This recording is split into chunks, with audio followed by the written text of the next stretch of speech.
If you don't understand a craft, like copywriting is a craft, you just put a simple prompt and it will do it better, this will kill your sales. Raoul Plickat, founder of the Creator Group, marketing strategist, fintech builder, built multiple businesses across marketing, payment processing, and AI orchestration. The quality of the questions dictates the quality of the answers, and AI is a quality question problem. Most people can't ask good questions. AI is just an accelerator to uncover dumb people, I would say. So do you think you had a natural talent for this type of thing as well?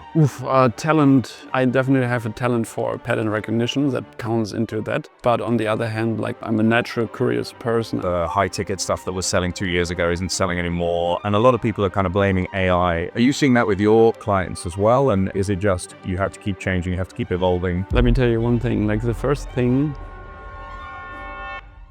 Business owners, quick question. Are you still trying to scale by selling harder? Most of the founders I speak to hit a wall, a glass ceiling where they get to a certain amount of revenue and organic growth just doesn't work anymore. My name's Jeremy Harbour. I've completed over 200 acquisitions. I've advised on 300 plus deals, and I've taken over 100 companies public across 12 different countries. And here's what I've learned. You don't need to run the marathon. You can just run the last 10 yards and you still get a trophy. Realistically, you could walk into almost any business off the street and structure a no money down deal. Inside the Harbour Club, you're going to get 16 proven no money down strategies, a quarterly 3-day workshop in the UK or the US, and annual members only networking events that you can come along to. And you get access to our complete document library with all the deal templates, guides, direct advice, and joint venture opportunities that exist. If you're serious about breaking through your growth ceiling and you want to learn how entrepreneurs really scale their businesses, there's an application link below. Click to speak to my team and we'll check if you're a good fit for the community.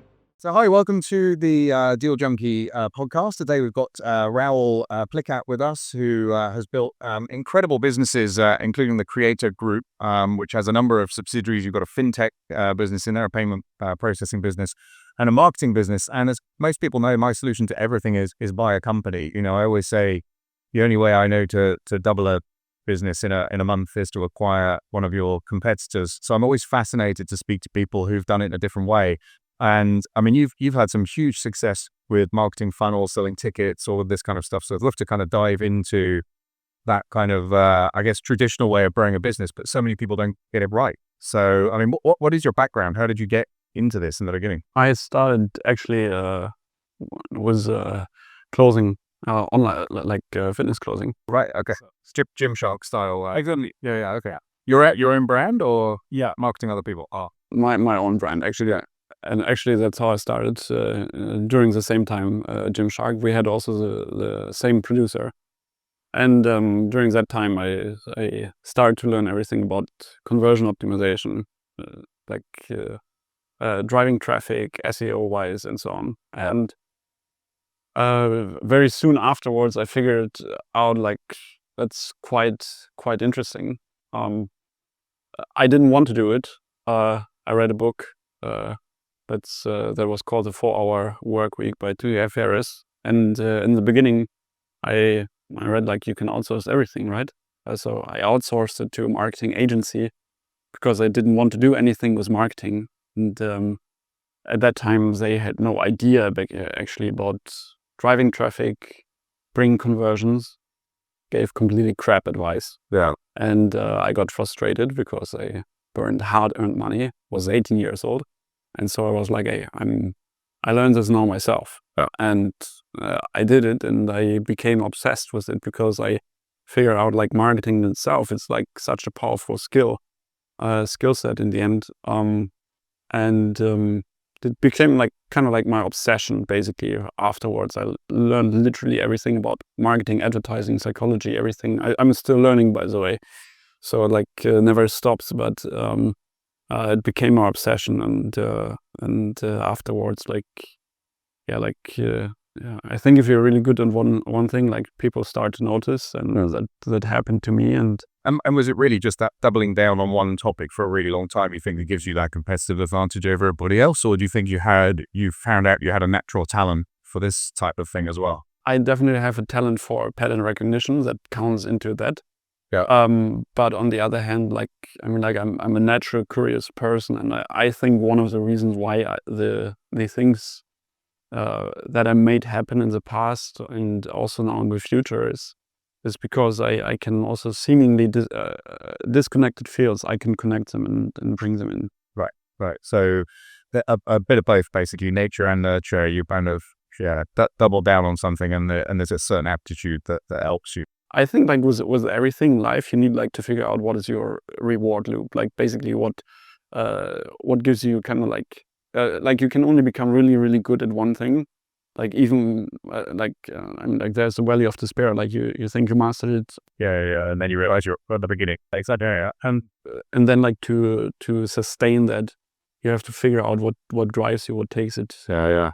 The example I always use is that I reckon I know like 10% of what there is to know about M&A, and that's 9% more than everybody else, and that's my competitive advantage, basically, because you peek behind the curtain, it's infinite. I mean, it's such a huge topic.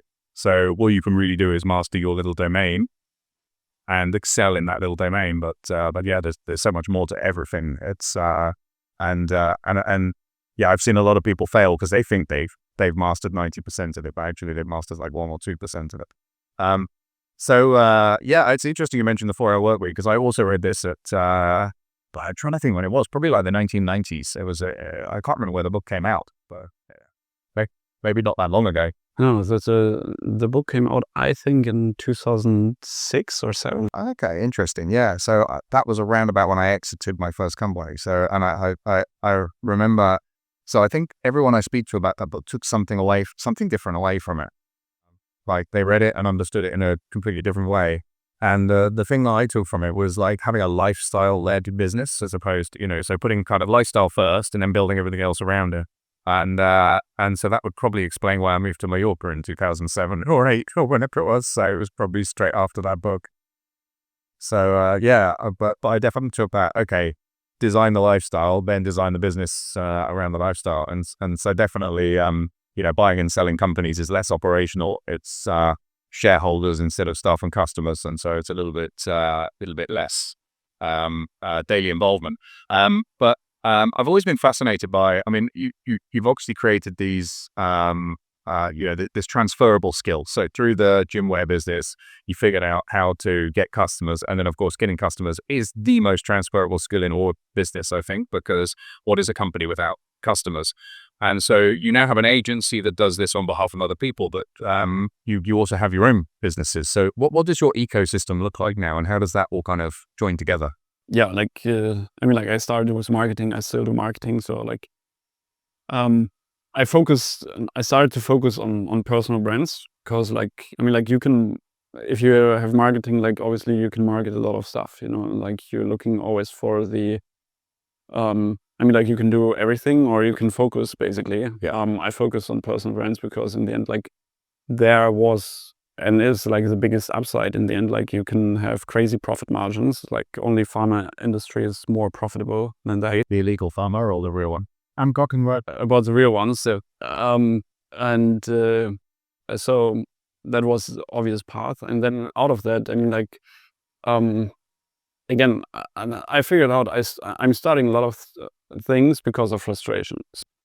I crashed a competitor competing, or like now competing, but like at that time, like a payment processor. Yeah.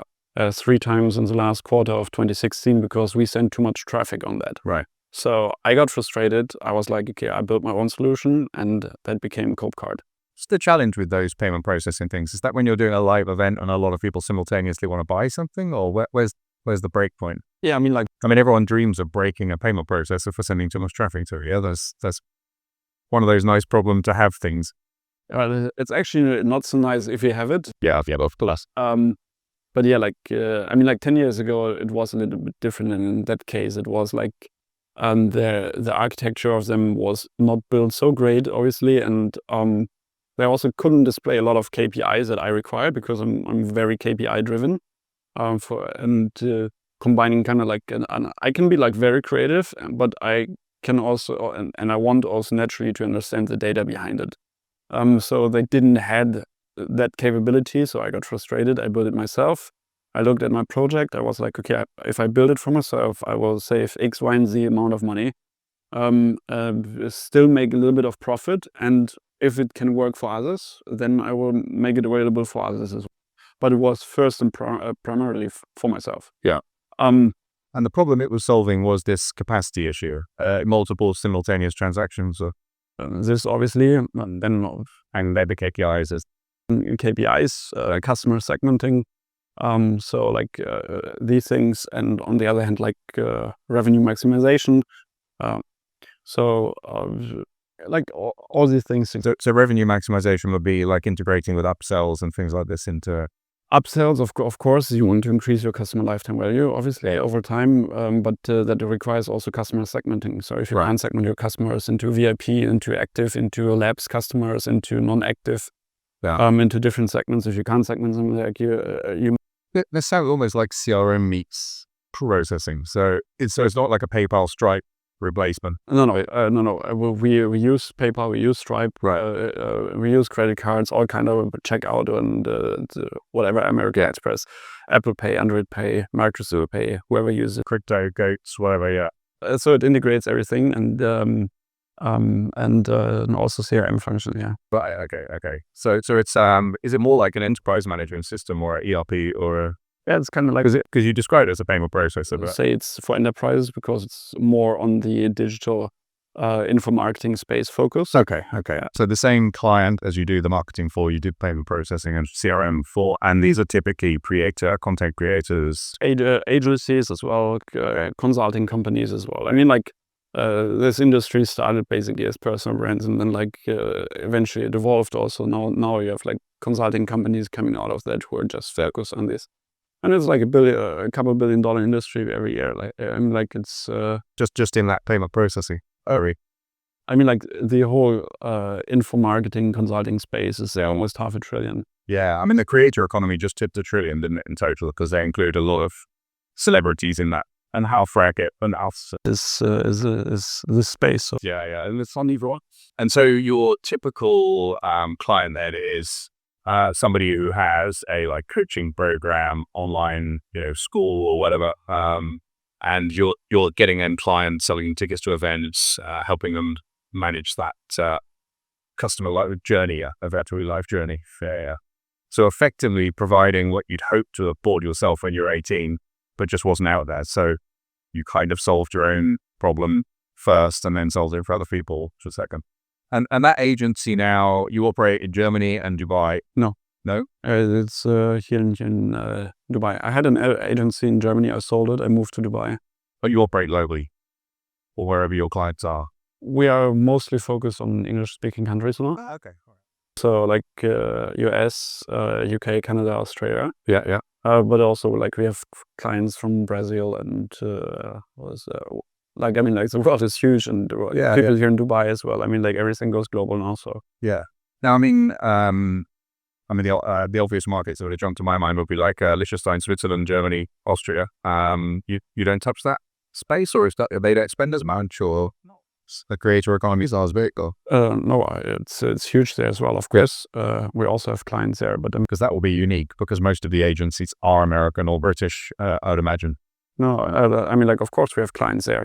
Yeah. But I mean, that's why I said like global. But yeah, because it's a market I love for M&A and capital. So I mean, we take a lot of companies public in Germany, and actually we took a company public in Vienna, a stock exchange there, and I love it. Actually, doing M&A there is quite tricky. It's one of those countries where they're a little bit like xenophobic. They prefer to do business with other natural German-speaking people. Yeah, so when you're a foreigner, it's very hard to break through. Whereas in London, it doesn't matter where you're from, you can do business. It's that's a little bit more closed.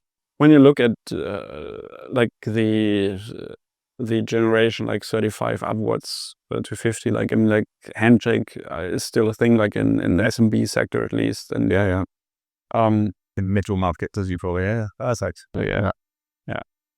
Yeah. Oh, it's a really fascinating space. And I mean, everything there is super fragmented. Even banking, you have like 5,000 banks or something. It's one of the most fragmented banking industries in the world. The thing is, like, Germany became highly inefficient. Yeah, we have quite a few German members in the Harvard Club. And I mean, things like setting up a company, like 5,000 euros, 2 weeks. Whereas in Estonia, you do it online, it's 10 minutes. Same in US, in Wyoming, same in UK.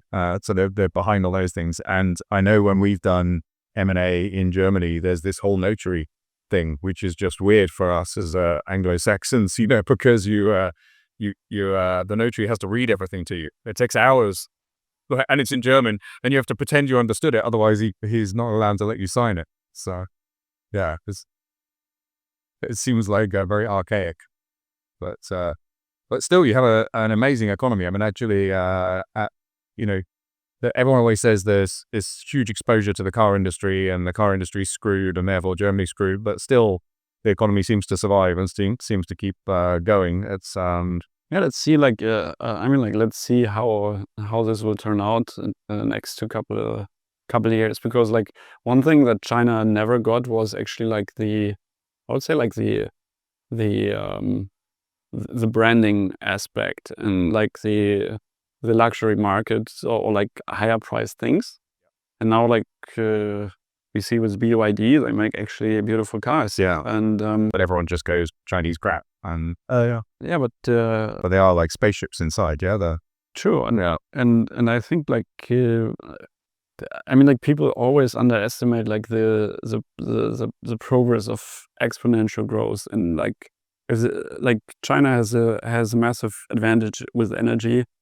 Germany don't has this advantage right now. Yeah. Absolutely not. And there might be, if Germany really doesn't change now very fast, couple of things switching nuclear back on. A lot of things won't be the same way like they are today in 2-3 years, for sure. Yeah. And look, China is coming with cars. I mean, Japan had exactly the same problem 30, 40 years ago, that everyone just associated them with cheap. The Nissan Sunny was the highest selling Japanese car. Now, Lexus are considered luxury cars. They completely changed. Toyota's the most reliable car, number one pretty much year in, year out. They transformed their image globally, and China 100% is following the same playbook, which is get back mass market appeal and then fix it later. So yeah, they're coming. That's look, you take a Tesla, Uber, when you travel or whatever and you land in a new country, the Tesla comes and picks you up, and the interior is terrible. And like you say, the BYD comes and it's like a spaceship inside. It's it just feels better built, more modern, nicer feel. So yeah, and there's 150 companies like BYD. I mean, it's insane the number of new manufacturers that are sprung up. So as a marketing person and a German, if one of these Chinese car manufacturers comes to you and says, "Help us build a brand, help us market," how would you market their cars in perhaps the German market, for example? Good question. I can't answer that on the fly because it's a full day proposal. The main thing that you must do is proper research. What I can say is basically don't repeat the same mistakes that Mercedes actually did in the 90s. Cheap crap cars. Actually not, but when they launched the A-Class, the first A-Class, massively ugly car, they did research, obviously. There was demand, basically. But they did the research not properly. They were basically asking people, hey, what do you want, a kind of car? A cheaper Mercedes. I would like to have this car. It would cost around this much. And they did mass research, but they didn't look literally. This literally happened. I don't make this up. So they just did this as the base research. They received obviously a tremendous amount of feedback that people said of course I would like to have an entry car of Mercedes and same quality like the C-Class, for example. And absolutely I would like to have that. But the product they delivered and the people who would buy this car was two fundamentally different people, and therefore the car flopped basically. And it only happened until I think 2012, 2013, when they brought the whole new design language and the new A-Class basically, which finally appealed to the younger demographic they initially targeted on. That this became a success, but it took 13, 14 years, and massive amounts of lost revenue. Yeah. And to learn this lesson. So like in the end, like again, what's always super important is like do proper research. Yeah. And like for every field, even for M&A. Yeah, true. Yeah, no, it's interesting. I mean, the thing I thought poisoned the Mercedes brand was having the base model, the C180, for example, the one that basically had the horrible seats, the horrible seat belts, the horrible design, because for me, if you have a brand, it should be at a certain standard. You shouldn't have the same badge on something that basically is the same standard as like the Ford at the time. And I thought that was an odd decision to do that. And the other thing that was really annoying was the facelifts. So you buy a car and 6 months later they give it a facelift. And so you look like you have the old version, and so, yeah, they're kind of constantly devaluing your car. I mean, like, you buy a Rolls Royce and it's the same for 10 years. Especially like on also. But it makes you want to buy another Rolls Royce, not another Mercedes. Sure. Yeah, because if you've got it 3 years later, you don't look like an idiot. And I mean, like, especially like in Germany, a lot of companies, I mean, like you're leasing the car and then like after 3 years, like, yeah, you give it back and you take another one out, and like so like it's very good in favor. I mean, like the facelifts, and on the other hand, also we as humans we require new all the time. But I mean, like one of the fundamental things, like when it comes to research, is basically I would go one step further and say like, okay, like why do people make wrong or like do this thing? Like these things that are maybe so obviously, why do they do these things wrong? And in the end, it comes down like to making or not understanding how we as humans make decisions. And I think maybe probably for you from your perspective, from your career, you can probably confirm this. I mean, like driving drunk, yeah, and coming home in one piece. Like the decision to drink and then drive is a bad decision. And when you come home in one piece, everyone would say that was a bad decision. Yeah. But the outcome was great. Yeah. But in most cases, even people with a brain in all aspects, they treat every other decision like the driving drunk thing, coming home in one piece, was actually a good decision. I got an outcome, therefore it was good. Yeah. So like the like most often, like when the outcome is good, the decision was good. When the outcome was bad, the decision was bad. What people overlook is like basically the decision process behind it, how it looked. Right.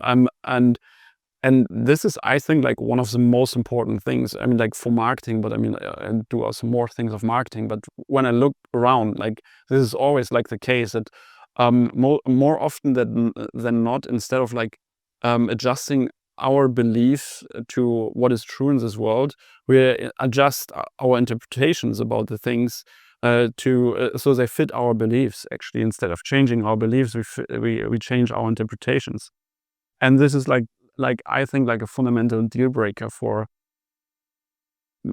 most people, actually. But these are the emotional biases we all have about everything. True. But especially now, like before, I mean, like we had Google searches, and whoever was willing ask Google. Now we have AI. People ask AI. But the thing is with AI, if you're not aware about your emotional setup and your tendencies and your biases, like You'll read into it.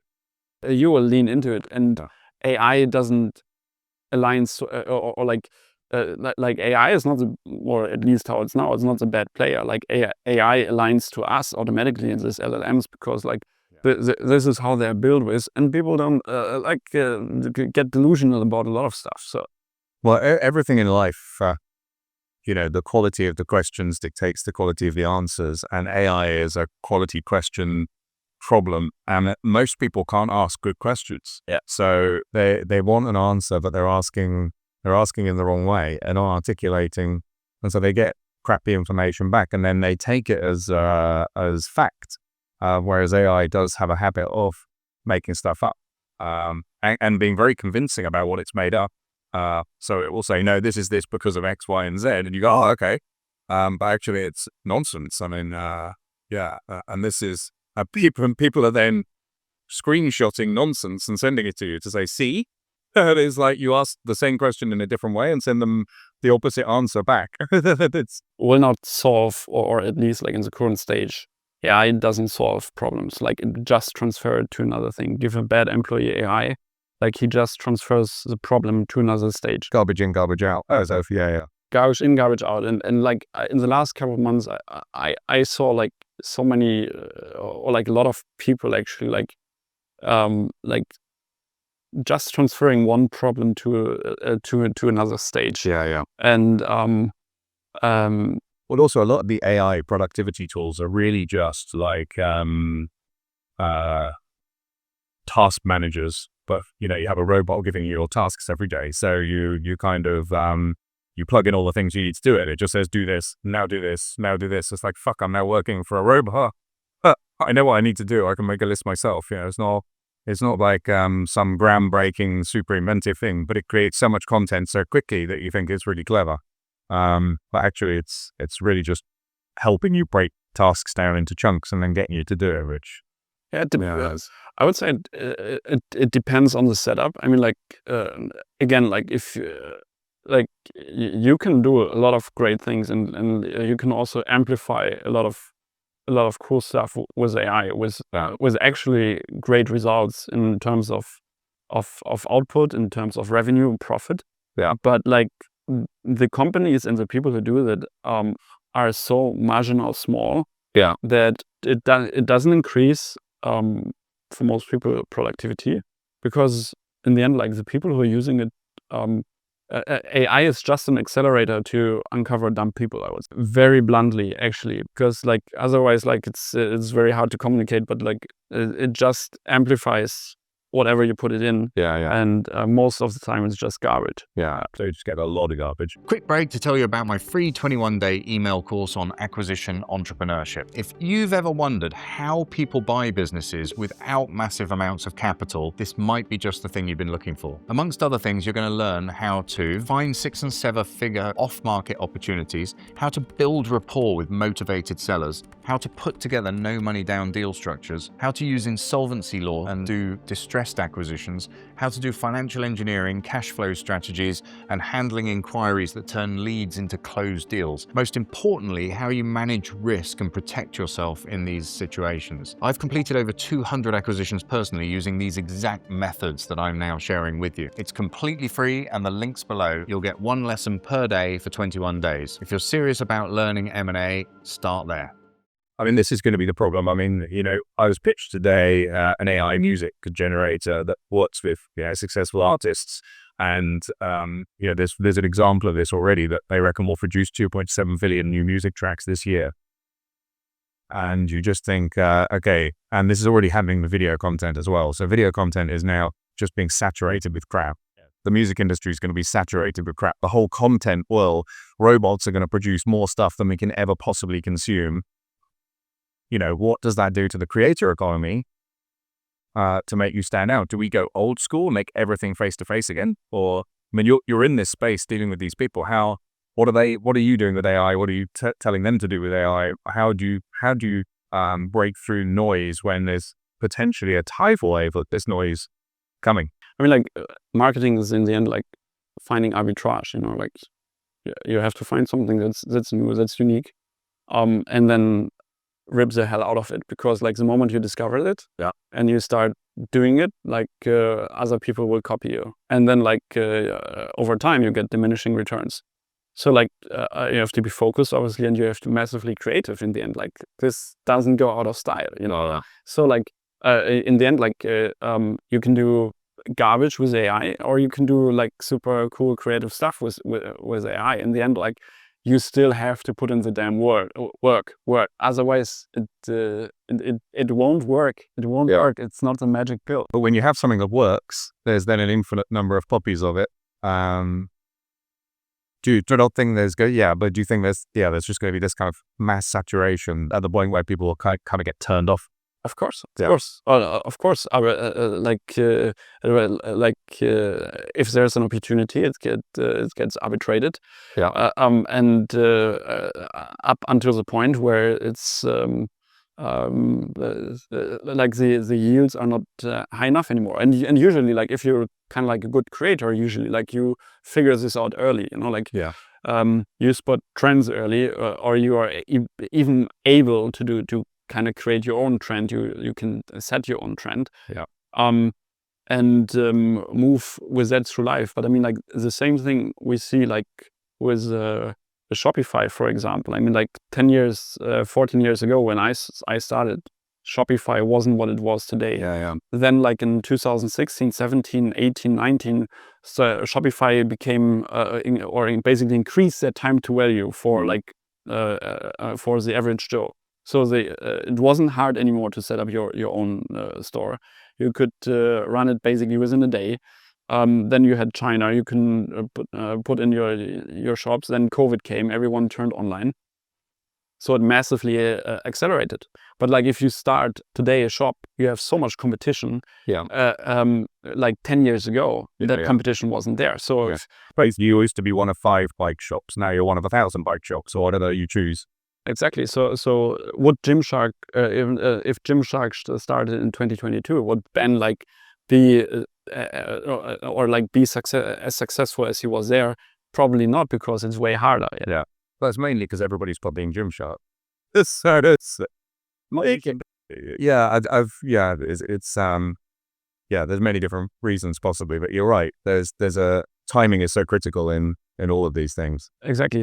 And same with crypto. So like usually, like if you're early on something, like your probability of success, if you go down the rabbit hole, is much higher than when you come late to the party. Yeah, of course. So I mean, in terms of that, in terms of AI in your client base, what are you doing that's massively different now to 2 years? Because I mean, literally, it arrived like recently. So what's changing in your day to day? Obviously, you can use it for your own efficiency. Are you getting your clients to do it? Are you creating artificial content as well? Absolutely. So I mean, like I started like 2 years ago. 1.5 years ago, actually, like AI startup. I invested in it, bootstrapped it, and then like we started to raise money for that. Basically, the whole part about thought leadership, actually, about but like about the written part of it, and like not the video part of it. So like we started actually like with press releases. So like because like you know how press releases work, right? So could be amplified by AI, same quality, same thing. Put it out, and we got traction with it, and then like we went into the content part, like LinkedIn, Instagram, all this part, because like we made a bet basically that people would like to have authenticity back, and like not like we saw like this AI pattern everywhere. So like you could basically see if somebody wrote it with AI or So we were like, okay, like there will be a time where people will spot this as well, like everyone will spot it, and people want to have authenticity. They want obviously want to gain followers, convert these followers into deals, into sales, into sales. And they all know they need to post more, because the algorithm, they value frequency. So the more you post, simply post anything, or not anything, but post something relevant, and do it often, you get more reach, and you get more followers automatically. Just do it consistently. And what do humans have biggest problem with? Consistency. So we said we fake the authenticity. We don't fake the authenticity. Like we copy basically your insights. We extract kind of like you, the way how you think, your syntax, your semantics. How you build sentences, why you choose certain words over others. That's kind of like a fingerprint for everyone. So like recapture this. Then writing style can be different, because like people there are certain things. Obviously, there's the term copywriting. Like how you assemble words in which order in the end to achieve a certain outcome, that's copywriting. So this can vary. Like some people have really their own style, and some people are more open to it based on what's working right now. But yeah, so we have this twin basically of you, and that creates content for you. relevant content for every platform. So that's an example of what we did basically as a company, and very successful for that. And especially like for mid-market companies, for other AI companies, because now as a founder you should have a personal brand, obviously, because it's easier to distribute. Second, every single company now more than ever needs distribution. So like you need to distribute information, and you need to do it faster and more often than before, especially with so many new companies coming now. So then we have mid-market and enterprises, where you have like some subject matter experts who are like in the field of one of the big four companies, but they are not allowed to talk with they're not allowed to post on LinkedIn. Right. So that's what the media team is doing. 20, 25 people sitting there doing interviews back and forth. So we basically streamlined this process. It takes, instead of 14 days, 2 minutes. Yeah. And has the same accuracy, maybe even better, and saves them literally around hours a week. hours of weeks. But like we're talking about actual numbers, around minimum around $400,000 to sometimes over $1 million of our clients that we have. Wow. Yeah. So that's impact. Yeah. That's one example as a company. Now, like to my own companies, in the end, like it's coming about doing better to do less with AI, but doing the right things and figure them out properly. Because also what I see, I mean, like with a marketing company, we have a consulting arm where we act kind of like as external CMOs, or like advising also a lot, and like a lot of people trying to do everything, and it's just crappy and shitty. So better to do less, like, and to do certain processes, but do them properly. So like internally, for example, we like in 2022, like to create a proper marketing strategy, it took me 7 people and 8 to 10 weeks. Right. Now we build our own AI models for that. Not AI models, but AI orchestration. That's the right word for that. Orchestration, that we can do it in 40 minutes. Right. So it's like massively stronger. And the other thing, like was AI, like, I mean, like we as humans, we also have a context limit, and it depends how much you're trained, right? Or like how much experience you have, basically, that you get kind of like a gut feeling, which is an abstraction of your past experiences. Yeah. So you know basically where to look at, what to do, what not to do. So the more experience you have, the bigger can be your context limit for certain kind of task. But if you want to do more, let's say like in this example, more marketing strategies, serve more clients in our case with better results, I can't copy myself. But with AI, we were able to blame yourself. Clone myself basically. But with AI, we were able to achieve that. So and it gets amazing, really amazing results, like from doubling open rates, click rates with email newsletters, tripling conversions, doing very complex media buying scenarios, where to spend, how to spend it, what returns. Split testing, because everyone's lazy to split test, I guess. Split testing, actually, funnily enough, we don't do so much split testing. I mean, like we do split testing, obviously, of course, but like split testing is not the biggest lever. I mean, like we have 14 years of experience, millions of data points. We know actually what worked, and that doesn't change so much. That's a 0.5 degree shift as opposed to a 10 degree. I mean, like 3% point or 5% points. Instead of 9% conversion rate for qualified leads, you get 15, 16%. That's nice to have. Yeah. Right? That's awesome. But it's like not the big needle mover, like the big impact, which brings you like 3-4x returns, or like a 5x return on ad spend for every dollar that you spend. So like in our domain, what we're looking for is like spend $1, get $10 back. You know, and these are other things. But I mean, like there's a lot of like these examples where we're doing it, but we're very, very careful with what we're actually doing. Yeah. Because if you don't pay attention, like you get like AI slop out of it, or like again, like you amplify the bias for how decisions are made, and then you do a lot of bad decisions in a row, and you confuse the root cause for something else. Right. Cheers. So, and the one final point I want to dive into is I went to there was a summit here called Billion Follower Summit, and I didn't go to it, but I went to the after party and got chatting to a lot of the creators that were there.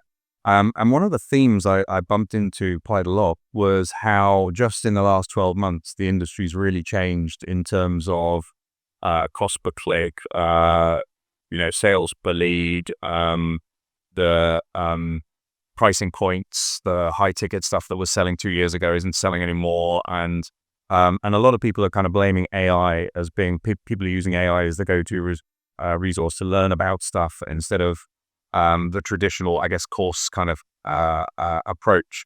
Are you seeing that with your clients? Are you seeing that in your clients as well? And is it just you have to keep changing, you have to keep evolving with the market?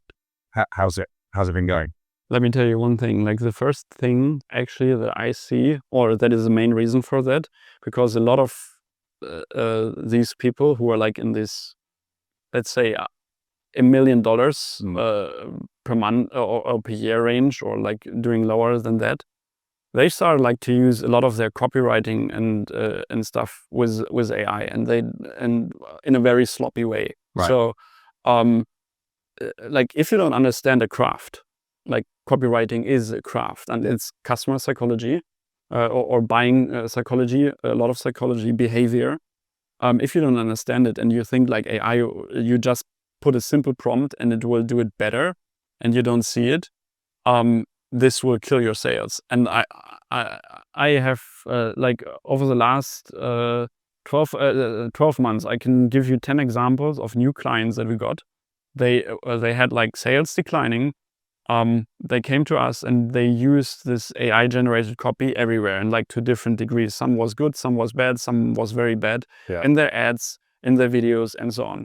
So like it's off. And in the end, like they thought they had a sales problem. They said they had an ad problem. Like the ads were not. The algorithms changed is always the one that people say. Or they didn't have the right creatives. Yeah. No, in the end, it was like the language they used was not reflective of what the actual customer were saying, thinking, and having in their minds. It was AI generated stuff. We changed this, and in every single case, sales went up. That's the first thing. Now, the other thing where I see the future is also like, obviously, like a lot more outcome generated. So when we look at the info industry, like 15, 16 years ago, it started all with PDFs. Then video came. Then it was video. Now it's like video community, a mix all of that.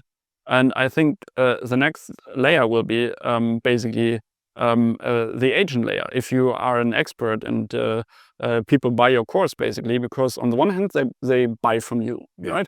So they want a piece of you that you also resemble as a personal brand. That's always coming into play. You can't avoid it. But the other part is like the go-to, the way how to achieve a certain outcome.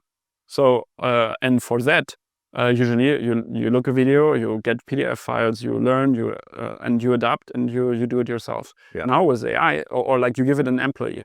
Now with AI, people want to have like, hey, how can my agent or my agent team will access this? And I think this is something where the future will go to. So basically like kind of like an agent marketplace way. I mean, like a couple of weeks ago, we had Claudebot spawning out of nowhere. And now people are building their own agent teams. Now we have an agent marketplace with Claudebot. So like we have for Claude from Anthropic, we have skill marketplaces where people buy skills. So their terminal can do it and can Claude Code. We get these kind of things, and I think this is the evolution. This is what will happen next on a bigger scale.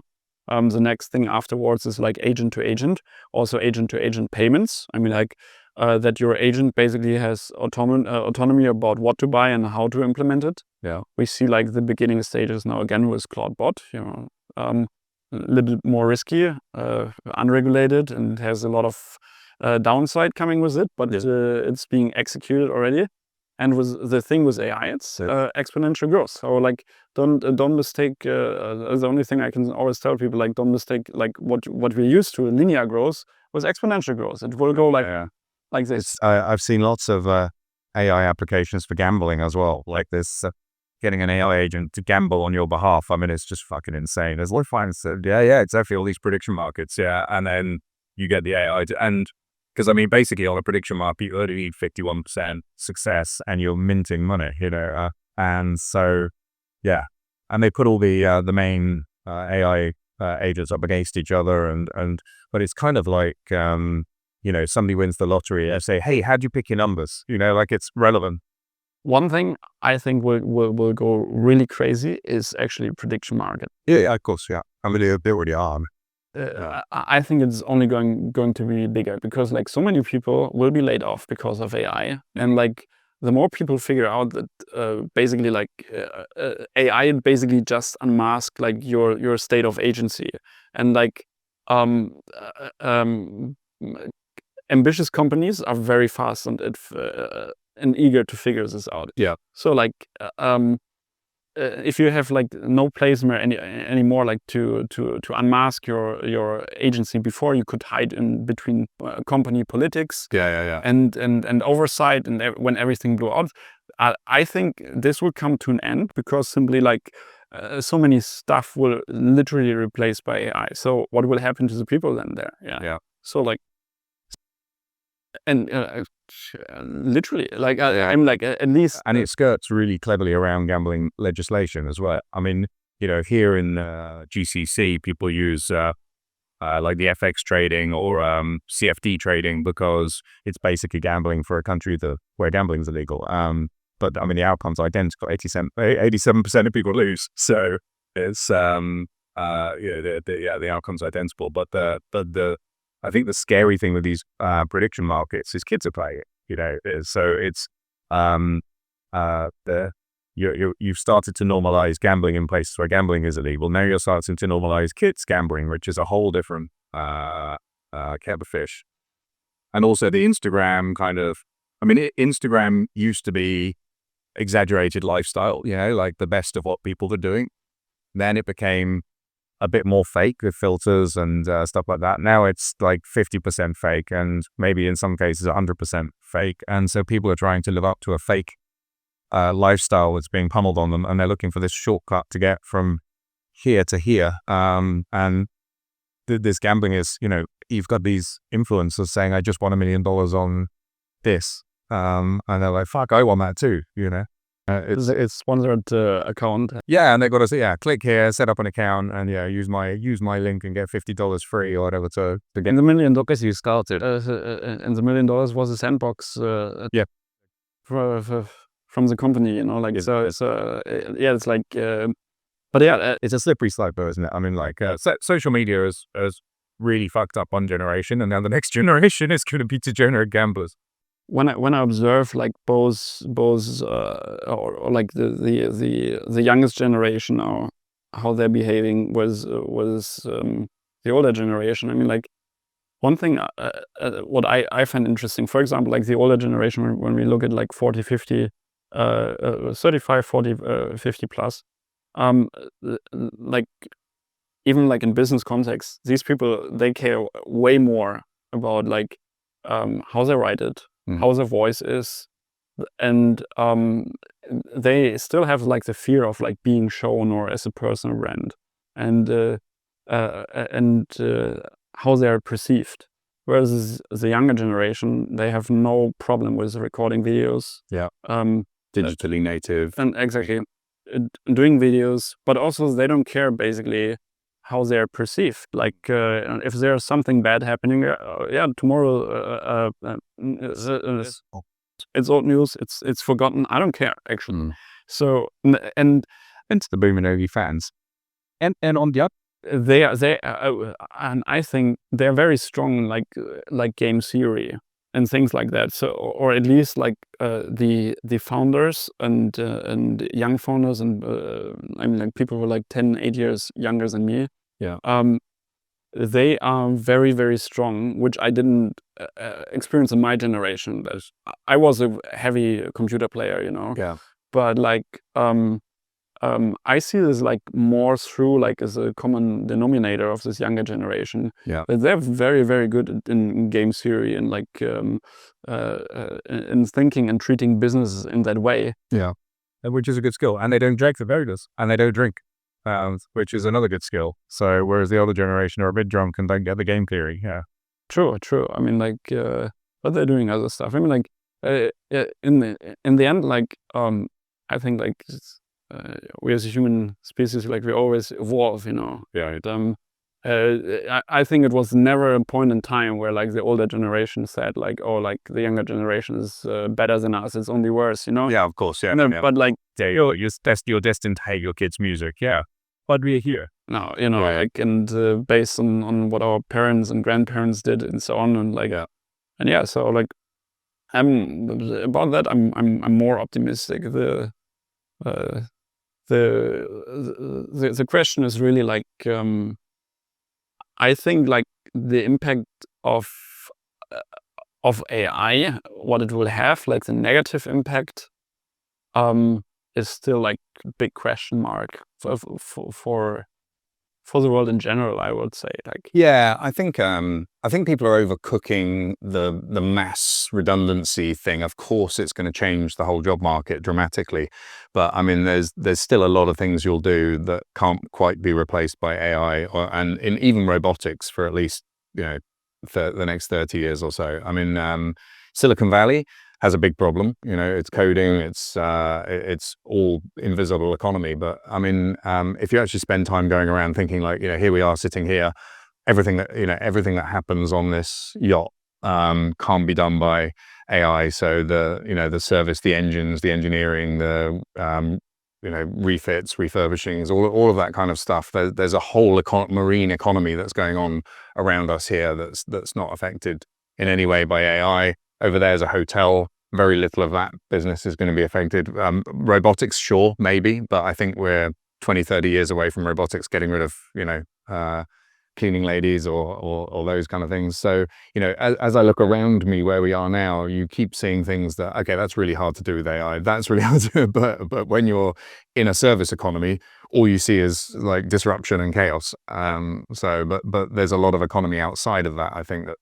I mean, like hospitality and stuff like that. I think like that's obviously like the opposite thing, but like regarding, I mean, like everything that can be done digitally in one way or another will be massively affected. Yeah, but here's another one that a couple of weeks ago we sold over $100 million worth of jet turbines to run data centers for AI.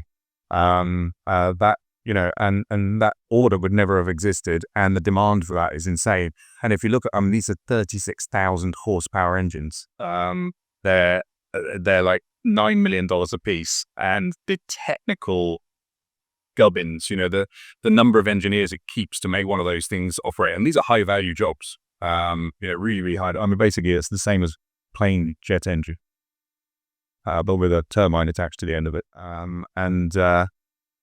yeah, the demand for them is insane because, I mean, people keep building these data centers, and I mean, they're building them in places where there's no electricity grid. So, and they're incredibly power hungry. That's true, but the thing is right now, like that's, I mean, like they're in demand right now because nothing else is available in this.